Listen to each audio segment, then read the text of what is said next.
What's up, y'all? It is day 7 of rebuilding the fan boat. That was 4 years ago. Airboat. Currently, it is 31 degrees in Mississippi, and the whole state is freaking out. In my 25 years of living, I've never seen a snowplow in my life, and I passed one on the way to the shop this morning. We're preparing for a pretty hard freeze, so I'm gonna get as much as I can this weekend before they shut the roads down over nothing. I've got all my pieces in, everything but my seats. I'm still waiting on my buddy to finish them up, but it'll be worth the wait. That's it. I've got a little bit of cutting and welding to do today.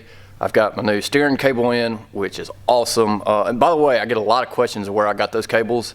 On the fan boat, I got mine made from, who was it? Mako Hose and Rubber on the interwebs.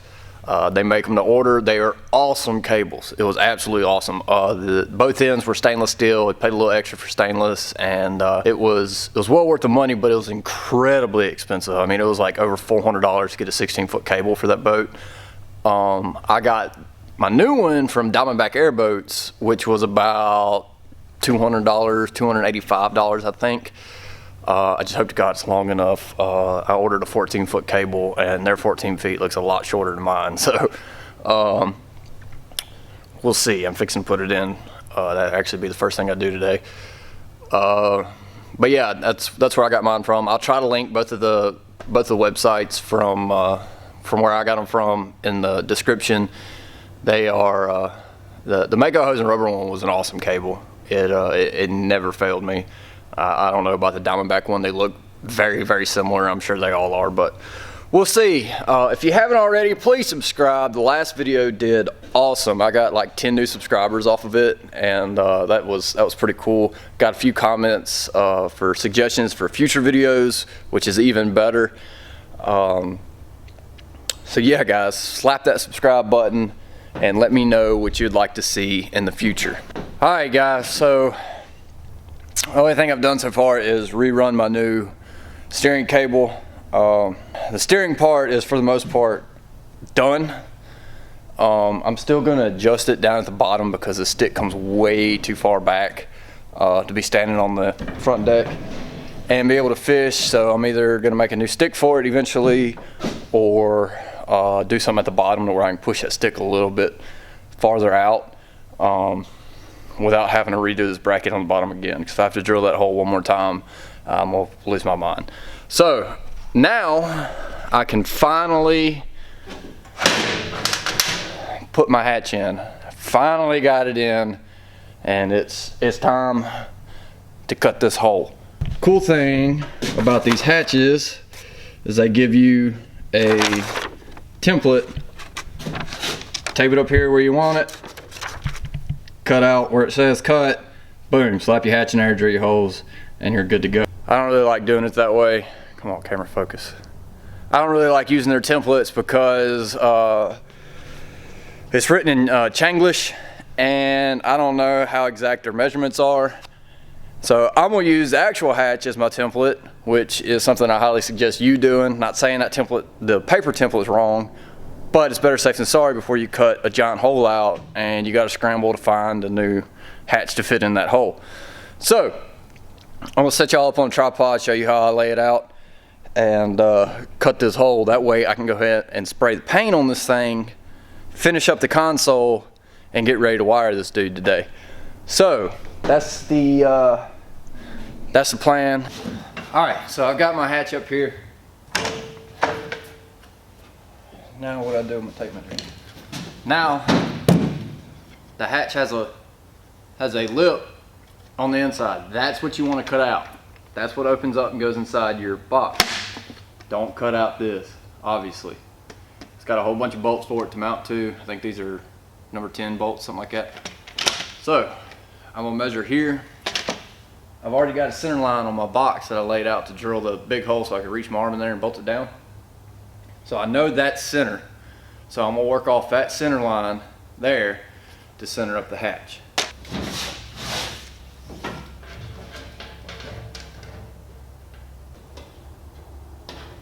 All right, so I measured the the inner lip, I measured outside to outside, and I got some lines about where I want the hatch to sit at. I went and found some just some regular old blocks of steel to set it on. Kind of playing around with it, looking at where I want it at, and I think that's gonna do it. So now I'm gonna trace out the inside of it, cut outside the line so it'll fit in there, and get that dude bolted in there. Well, if we get the weather like they call it for Monday, we're gonna be out Monday, Tuesday, and Friday. Yep, it's gonna be rough. All right, so I put it up there. I took a scribed out or outlined the inner lip, and then I kind of where the scribe missed at, I kind of freehanded with a paint pen so I can see my corners and I can get that radius right or close enough. So what I'm gonna do is pop a 1/2 inch hole in each 4 corners, and then I've got whatever I did with it. I've got a little pneumatic jigsaw, straight in jigsaw, or recip saw, whatever you want to call it. And I'm gonna zip that outline out, pop that hatch in there, and I can start drilling the holes for it.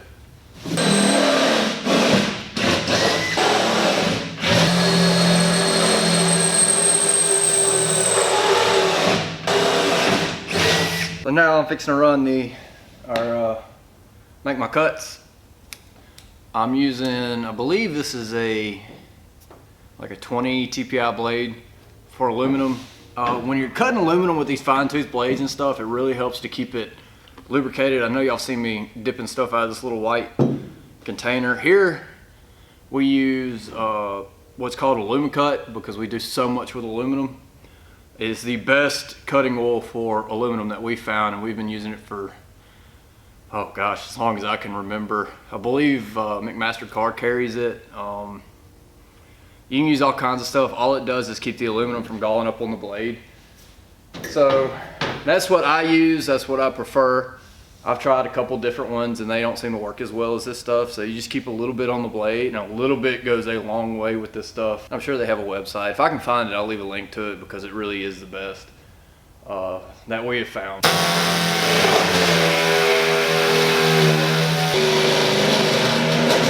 Wow, that's loud. All right guys, so I've got the hole for the hatch drilled.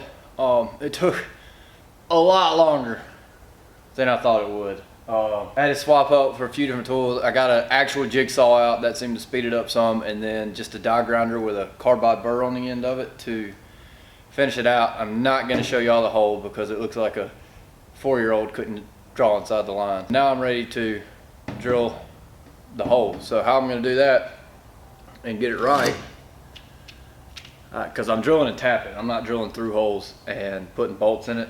I'm gonna drill and tap for some countersunk number 10, 1024, 1032 screws, whatever I have.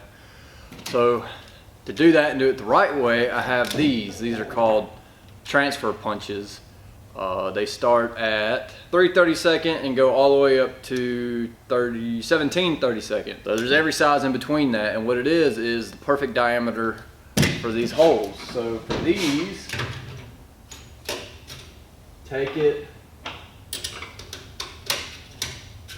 and you find one that fits perfectly inside that hole.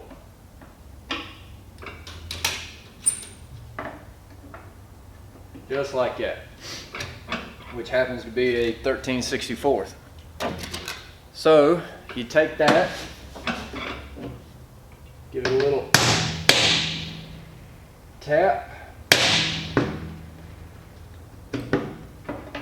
and you want it to fit snug inside that hole so that the point of it lines up dead center of that hole. So I've got the first two laid out.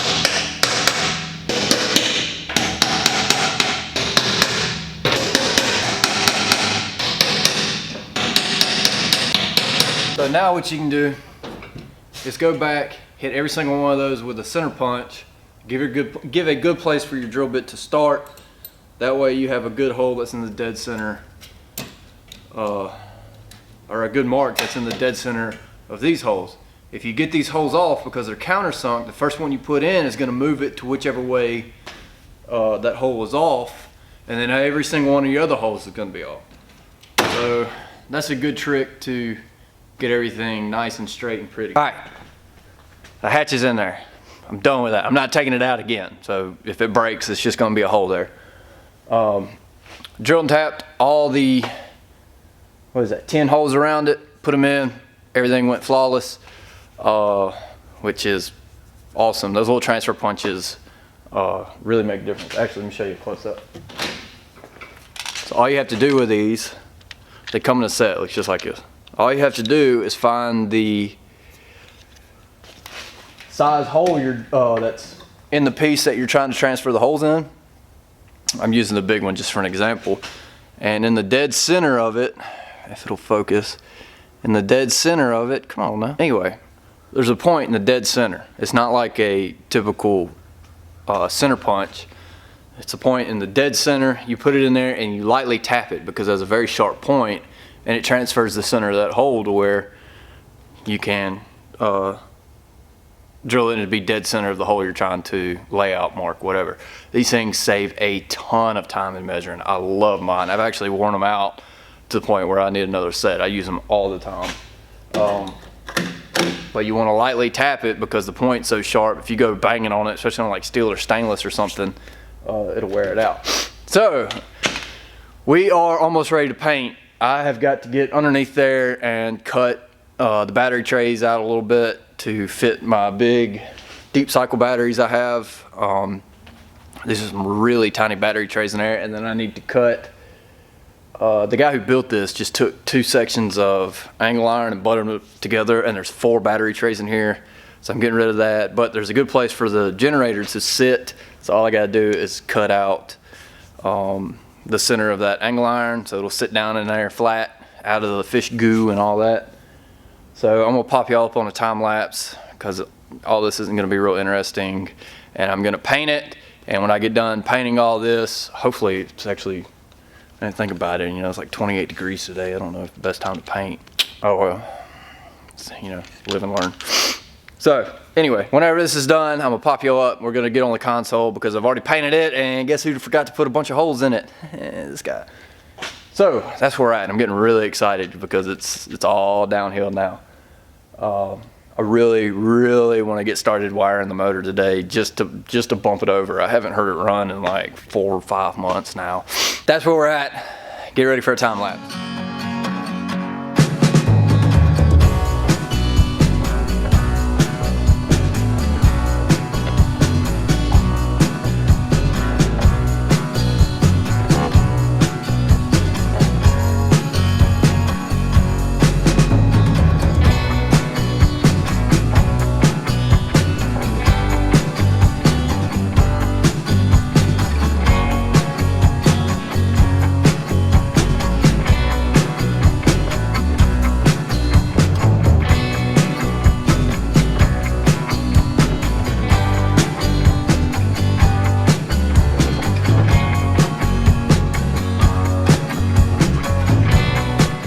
Alright guys, the box is done. Other than drilling 4 holes for a new seat, it's done. It's painted. What you just watched was probably last, I don't know, probably about 4 hours, 3.5 hours of work. So the box is done. Thank the Lord. It has been a heck of a process, but it's finally done. So now, what I've got left is the console. I've got to get it, I got my cup holders in, I got to punch 2 holes for it, and I got to punch a hole for the 12-volt plug-in that I totally forgot about when before I painted it. So I'm gonna get it laid out, get the holes punched in it, get all the gauges back in it, and get it up on the box to get everything started wiring tomorrow. Oh God, my sinuses are running bad today. This cold weather's got me all messed up. But that's what I'm gonna work on, and I'll probably wrap it up for today. Yeah, hopefully I can start this thing up tomorrow. That'd be absolutely awesome. to at least get all the gauges and stuff run. I've still got to put the nav lights in and all that. All the accessories that I want to run on this boat are already in here. A couple inside lights, a bilge pump, and that's really it. I'm gonna keep it pretty simple on the wiring on this one. The last boat I had, all the bells and whistles on the inside, and I really don't need it on this one.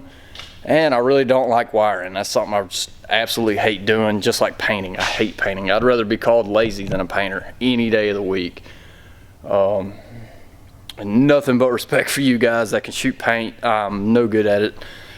As you saw, as far as my painting experience goes, is with a rattle can, and even that's not that good. So I'm gonna button this console up real quick. It's gonna be exactly what I've already showed you guys how to do with hole saws, and that's it. And then I'm gonna probably video the whole thing of putting these shark eyes in, the nav lights, because I haven't found a good video on that yet. I haven't really looked that hard, to be honest with you, but I've got them. They're kind of an odd shape, so that ought to be pretty cool. That is it. Hopefully about one more weekend of work and I'll have this sucker done.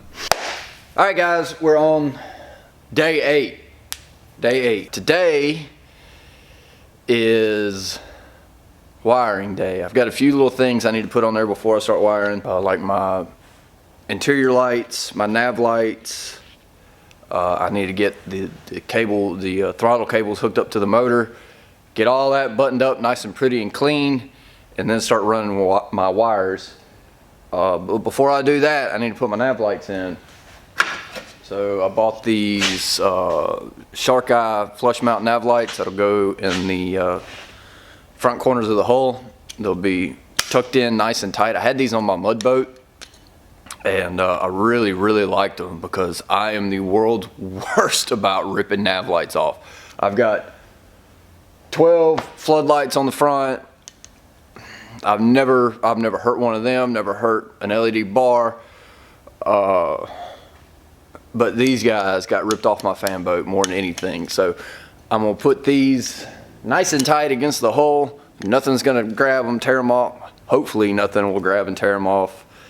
And we'll see. I'm not too wild about cutting this huge hole out of the side of the boat, but it is what it is, and you gotta have these so you don't get, Mr. Green Jeans writing you a big long ticket. So that's what I'm gonna work on right now. I'm gonna kind of look around and play around with it, and I'll pick the camera up when I figure out the best way of going about doing this.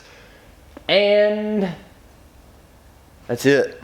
I mean, hopefully I can turn the thing over today. That'd be so awesome. Anyway, stick around.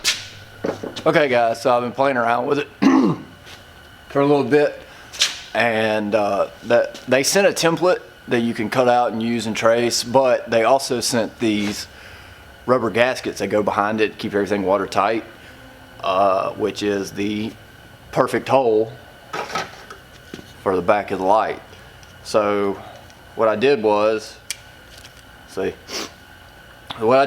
I took this, taped it up here where I want the light to sit, and I traced out that inside. I have not marked the holes yet, because I'm gonna wait till I get the light up there, so I'm be sure to get those right, because anytime you deal with a countersunk screw or a countersunk hole, you have to get the holes right, because when you run your countersunk screw down in there, it's gonna pull it to one way or the other. So if your holes are off even a little bit, if you run this one in and it moves forward, this hole's not gonna line up. So I'm gonna wait till I get the light in there, transfer punch it like I showed you.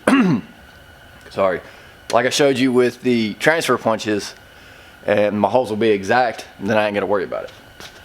So what I'm gonna do is drill me a couple holes in this, break out the jigsaw, zip that out, and then transfer my holes.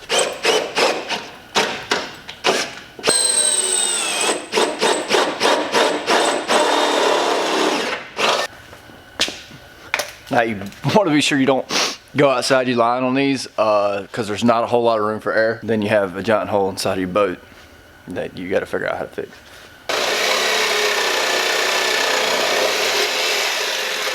Oh, that's not good.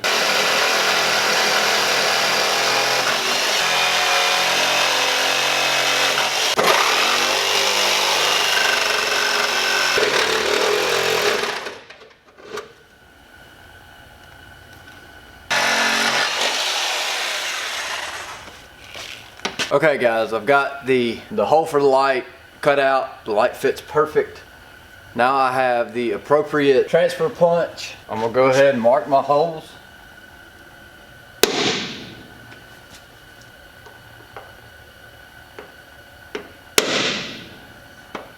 Just like so. It's dead center. Now, with the kit, they just sent, if it'll focus, they just sent little sheet metal screws. You can see it, I'm sorry. Amateur cameraman.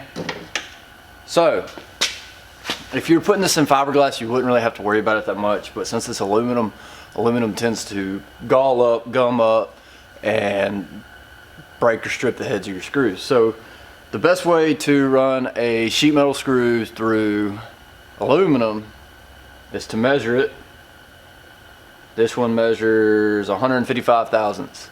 I'm just using a pair of calipers, digital calipers. 155 thousandths. So you want to drill it just a smidge under, and that'll give the screw something to start to and bite to at the same time, and you'll get a good solid fit up. So I've already measured it, and these in particular, I'm gonna use a 9/64 drill bit, and that should be plenty. That's drilling it about 100 thousandths under. So actually, I'm sorry, about 50 thousandths under. So it should be fine. So I'm gonna go ahead and pop the light out and drill my holes.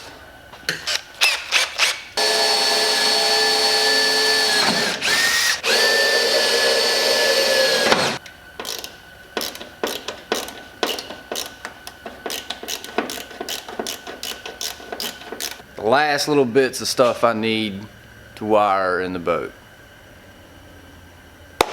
So it is time to start wiring up some stuff.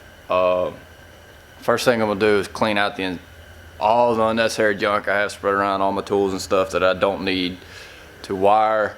I gotta get up here, hook my throttle cables up, get them out of the way, get them where they're supposed to be, so I'm not tripping over them, and they're wired up, they're ready to go. I got to get all the gauges back in the console. I got to, what else? I got to mount my Perco, and I got to mount the inside lights, which shouldn't be hard. All the brackets and stuff are already there. I just took them out when I stripped everything because I didn't know where I was going to put them. And that's it. Oh, I got to pull the prop off too. Whenever I go to bust this thing off, I don't want to blow the whole back wall off the shop. So that's where I'm at. It's super excited. Hopefully we can hear this thing run today. That'd be so awesome. So that's what I'm gonna do. I'm gonna set you up on time lapse, get all this crap cleaned up, get everything mounted, and then we can start running some wires. It's pretty excited. It's all downhill from here now.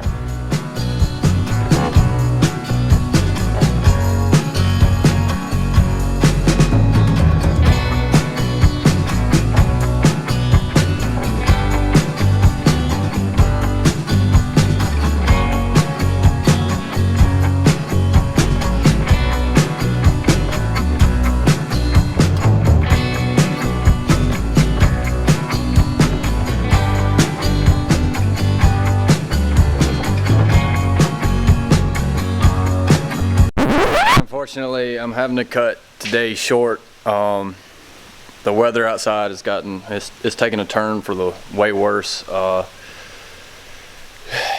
It is currently 17 degrees here in Mississippi and sleeting. The South doesn't know how to deal with that. And I'd rather be at home with my wife than stuck here waiting for them to de-ice bridges or whatever you northern people do when it snows. People freak out when this happens. My dad is shutting his projects down. He's headed to the house, and if it worries him, it needs to worry me. So this is going to be a short one, I guess.